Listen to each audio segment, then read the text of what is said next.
প্রিয় ভাইরা আমার, দোয়া এবং মাগফিরাত কামনা করছি 2024 সালের বৈষম্য বিরোধী ছাত্র আন্দোলন নামক শহীদি কাফেলার বীর শহীদ রংপুরের গর্বিত সুসন্তান আবু সাইদ মুগ্ধ সহ 1,500-এরও অধিক ছাত্রছাত্রী ভাই বোনদের জন্য, যারা তাদের বুকের তাজা রক্ত ঢেলে দিয়ে এই বাংলার 18 কোটি মানুষের বাক স্বাধীনতা ফিরিয়ে দিয়েছে।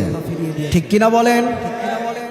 শুধু তাই নয়, হাজার হাজার কারাবন্দী আলেমদেরকে কোরআনের ময়দানে ফেরার সুযোগ তৈরি করে দিয়েছে।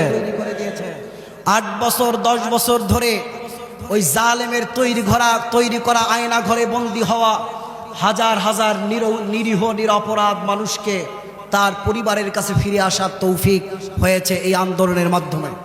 সুতরাং দোয়া করি আমরা, আল্লাহ পাক যেন 2024 সালের এই জিহাদের ময়দানে যারা অকাতরে জীবন দিয়েছেন, রক্ত দিয়েছেন, আল্লাহ পাক যেন তাদেরকে পরিপূর্ণ শাহাদাতের মর্যাদা নসিব করেন, আমরা বলি আমিন।